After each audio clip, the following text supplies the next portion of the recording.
그 다음 제가 국민혁명공약 뒤편에 북한 자유혁명론이라는 걸 제가 소개를 했는데 요 글은 제가 쓴 게 아닙니다. 아주 이 이념 문제에 대해서 깊게 생각하는 분을 제가 잘 알고 있습니다. 이분은 이름 유명한 분도 아니에요. 어디에서 근무하는 분인데 이분이 며칠 전에 써서 가지고 왔습니다. 제목이 북한 자유혁명론인데 그 중에 결론 부분입니다. 결론 부분을 여기에 떼어내서 이걸 꼭 한번 읽어보시기 바랍니다. 이분의 논리는 뭐냐 이겁니다. 한반도에서 이제 정면 승부를 해야 된다. 여기서 문재인 정권 타도 문재인 하야 탄핵으로 끝나서는 안 된다. 문재인 뒤에 누가 있습니까?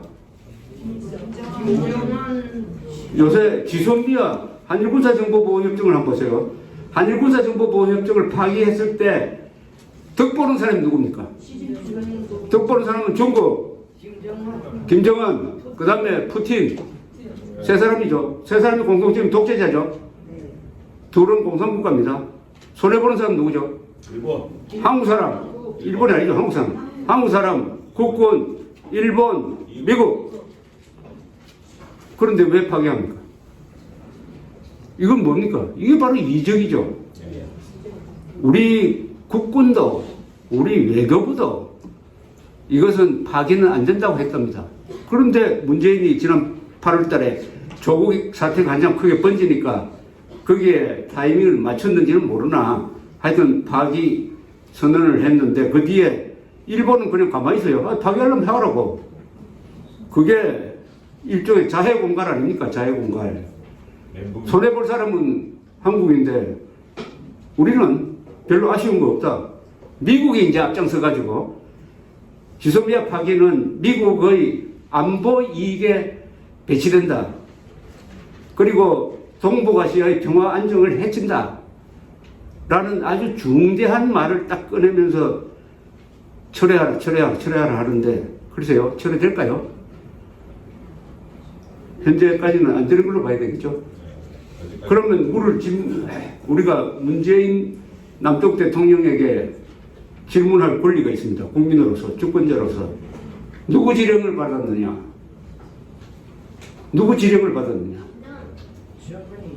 당신이 결정한 거냐? 아니면 누구 지령을 받았느냐? 질문을 해야 됩니다. 질문을 누구 지령이냐? 지소미아 파기는 누구 지령이냐?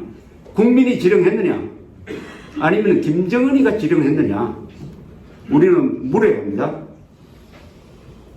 자, 그래서 이제는 김정은과 맞짱을 뜨자는 이야기예요. 그건 전략적으로 굉장히 중요한 겁니다. 여러분들이 전사에 좀 관심이 계시면은 시오노 나나미가 쓴 무슨 로마인 이야기에 잘 나오는 이야기인데 한니발 전쟁이라고 하실 겁니다. 한니발, 카르타고의 한니발이 코게이 부대까지 동원해가지고 알프스산을 넘어가지고 로마로 쳐들어왔어요. 군사적 천재입니다. 로마가 당할 수가 없었어요. 연전연패합니다. 10년 이상. 완전히 이탈리아를 쑥대밭으로 만듭니다. 도저히 로마 안에서는 한니발과 대적해서 안 되겠다. 그래서 스키피오라는 사람이 머리를 씁니다. 카르타고의 본부는 지금 튜니시아입니다.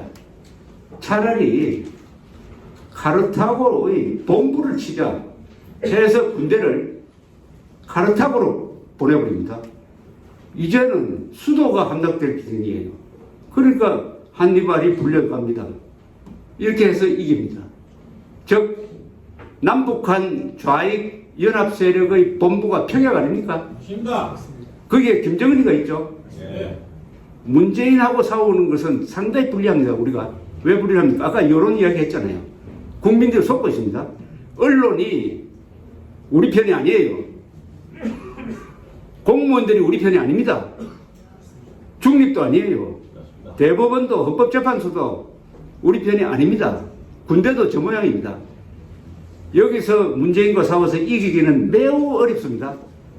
그러면 우리도 스키피오 전략을 써야 돼요. 사령부를 포격해야 됩니다. 사령부. 맞습니다. 사령부를 포격하면은 손발은 저절로 무너집니다. 그게 6.25 때 썼던 전략 아닙니까? 6.25 때 낙동강 방어선까지 밀려서요. 그러나 메가드는 사령부를 포격한 거죠. 옆으로 해가 인천 상륙작전을 딱 해가지고 성공시켜버리니까 앞에서 우리를 밀어붙이던 북한군이 낙동강 전선에서 그날로 완전히 무너지고 바로 이 전략을 쓰기 위해서는 북한 자유혁명론을 우리가 부르짖어야 되겠다. 실천해야 되겠다.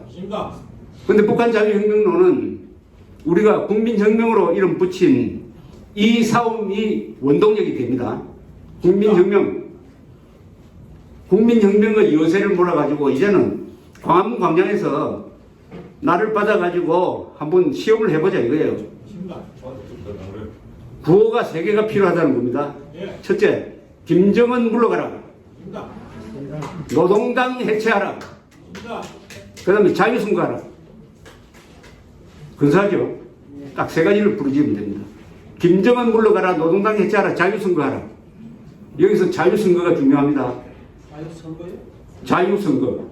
자유로운 선거를 북한에서 하라 이거죠. 김정은이가 왜 정통성이 없느냐? 선거로 뽑힌 자가 아니잖아요. 선거도 하긴 하지. 그러나 반대투표가 불가능한 흑백식 선거를 통해서 뽑힌 너는 가짜다 이 말입니다. 너가 민주 하는데 민주라는 것은 공정한 선거를 통해서 뽑혀야 되는 건 아닙니까? 그러니까 독재라 이겁니다. 거짓말이다. 너가 말하는 조선민주주의에 있는 뭐하고 다 가짜다. 자유선거 한번 해봐라 말이야. 당선되는지. 노동당 해체하고 김정은 물러나라. 이 3가지를 요구하는 집회를 한번 이승만 광장에서 하면은 그때 북한의 반응이 있을 겁니다. 그게 반응은 어떻게 나오느냐.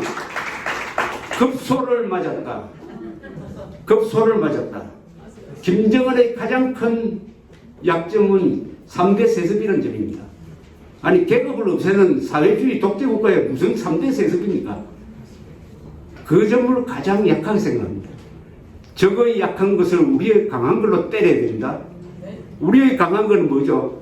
헌법이죠. 또 우리가 누리고 있는 이 자유입니다. 자유를 무기화해가지고 북한에 자유선거 한번 해봐. 그런데 요사이 조짐이 있어요. 어제 김정은이가 조선중앙통신을 통해서 뭐라고 발표했느냐.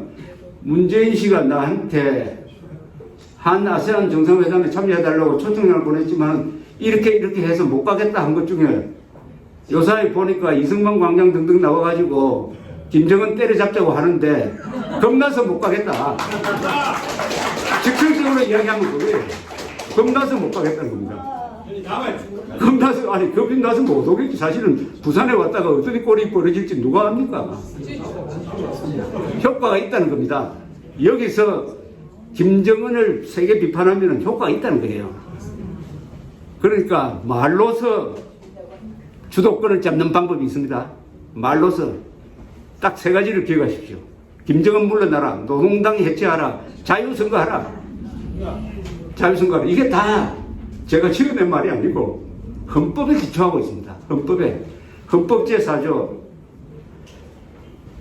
대한민국은 자유민주적 기본질서에 입각한 평화적 통일 정책을 수립하고 추진한다. 자유민주적 기본질서에 입각한 평화적 통일은 뭐냐? 북한의 자유선거를 통해서 진정한 민주적 정권이 들어섰을 때 그 정권하고만 통일을 논의할 수 있다는 뜻입니다. 저런 괴뢰 정권, 포갑 정권하고는 통일을 논의하는 것은 불법입니다.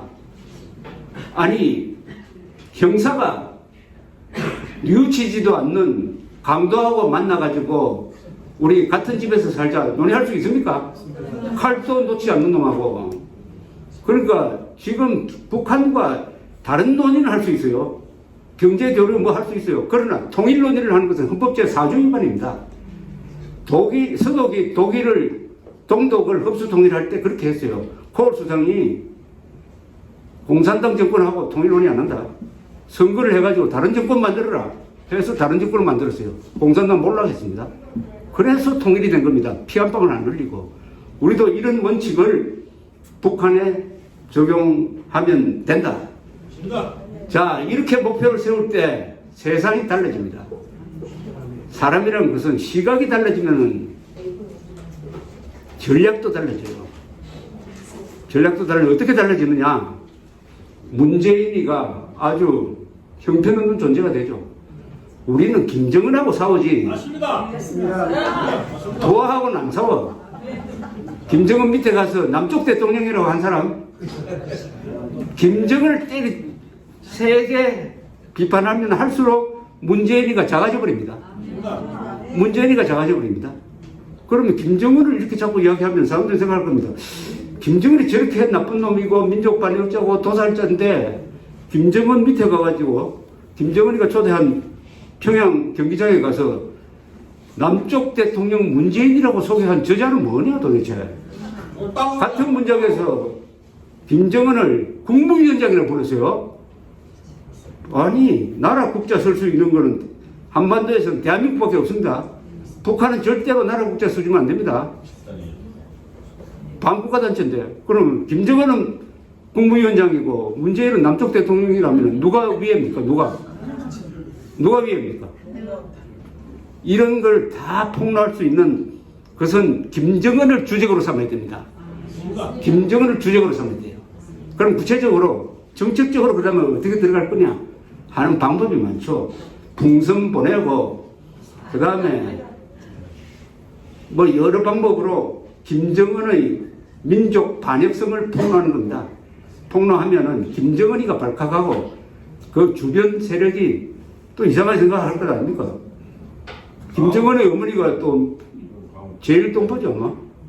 강하면 부어도 가야 되나요?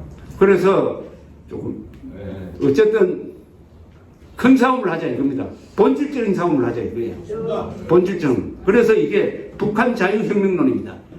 왜 이렇게 하느냐? 북한은 말이죠. 저렇게 굶어 죽어가면서도 대남 적화 목표를 버린 적이 없습니다. 적화 통일 목표를 버린 적이 없어요. 핵무기를 왜 가지고 있느냐? 체제 유지용이다. 라고 보는 사람과 아니다. 궁극적으로는 대한민국을 소멸시켜가지고 한반도 전체를 김일성 세상으로 만들겠다는 목표를 추구하기 위한 것이다. 그걸로 봐야 됩니다, 우리는. 아니, 우리는 통일을 이미 포기했습니다. 이승만 대통령이 북진 통일을 한 게 마지막입니다. 그 뒤에는 다 평화공존으로 가버렸어요. 그 위대한 박정희 시절에도 자유통일을 당면과제로서는 일단 적었습니다. 물론 박정희 대통령의 대전략은 따로 있습니다. 국력을 길러가지고 그 다음에 통일한다. 어쨌든 그렇게 함으로써 대한민국은 통일 의지가 없는 나라가 되어버렸어요. 북한은 통일 의지가 있고 대한민국은 통일 의지가 없다. 이게 계속 붙으면은 북한이 이깁니다.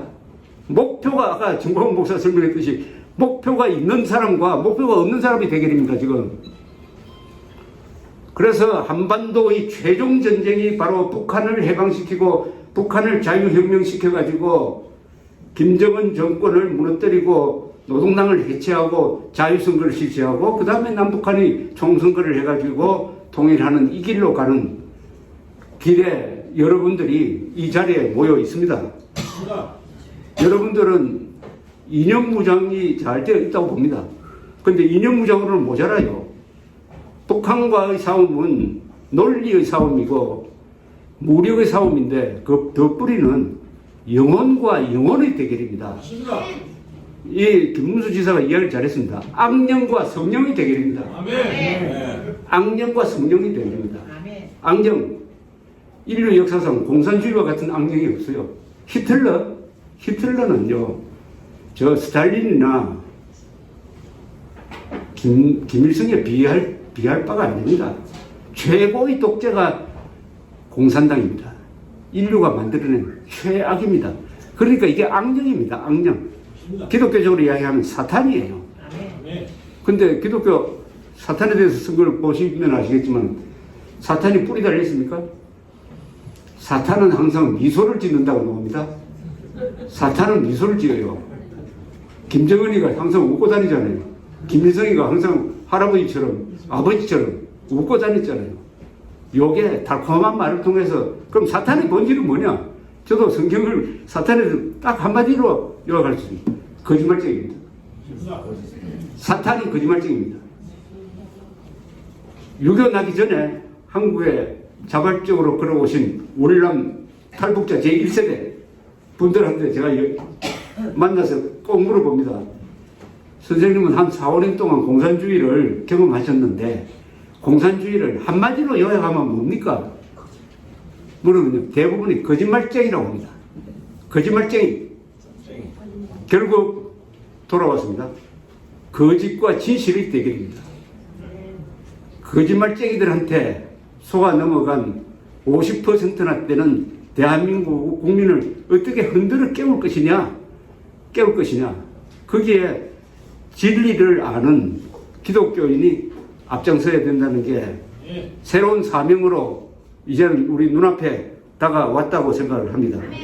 그리고 가장 위대한 기독교적 지도자 이승만 정신이 우리의 교과서입니다. 제가 오늘 한 이야기는 다 이승만 교과서에 다 나와 있는 이야기입니다. 새로 제가 만들어낸 거 하나도 없습니다. 그래서 북한이 남한의 좌익들이 100년 전쟁 등등 황당한 걸 만들어가지고 이승만을 죽이려고 하는 게 뭐냐? 박정희보다 이승만이 더 두렵다는 겁니다. 이승만이 더 두렵다. 그런데 한국 기독교가 이승만을 배출시켜 놓고도 이승만을 제대로 기리지 못하다가 이 꼬라지 된 거 아닙니까? 그래서 국민혁명, 자유혁명으로 나가는 길목에서 출발점은 이승만 정신을 확인하는 겁니다. 그래서 정광훈 목사가 거칠게 하면서도 딱 전곡을 찌르는 게 바로 광화문 광장을 이승만 광장으로 만들자, 부르자. 이게 출발점입니다. 이승만 광장. 하나 더 나가면은 저 서울시청 광장은 앞으로 박정희 광장을 부르고 대란로는 트루만로로 바꿔버려야 돼요. 트루만로. 트루만 이야기는 또 나중에 뒤에 있으면 하겠습니다. 그래서 여기 모이신 분들이 이승만의 제자가 되는 겁니다. 세계를 바꾼 분이 예수님 12제자, 그중 한국 빼고는 다 순교했지 않습니까? 그러나 여러분들 순교할 필요 없습니다. 민주주의 국가에 태어났거든요. 이승만 대통령이 만든 이 민주주의 국가, 1948년 8월 15일 이승만 대통령이 건국 선포 연설을 합니다. 천하의 명문이에요. 첫 문장이 이것입니다. 우리는 민주주의를 믿어야 합니다. 민주주의가 문제 해결에 더디기는 하지만은 종국에 가서는 선이 악을 이긴다고 믿고 민주주의를 하는 수밖에 없습니다. 이렇게 얘기합니다. 그건 뭐냐? 민주적으로 싸워야 한다는 거죠. 민주적으로 싸워야 한다는 것은 국민들을 정신 차리게 해가지고 속지 않는 국민으로 만들어야 된다. 바로 진리를 잘 알고 사랑을 알고 정의를 알고 자유를 아는 여러분들의 책무가 바로 이승만 정신의 제자가 되는 것이라고 말씀드리면서 마지막 구호 한번 같이 외쳐봅시다. 태극기로 뭉치고 헌법으로 싸우고 진실로 이기자. 대한민국 만세. 국군 만세. 자유통일 만세. 감사합니다.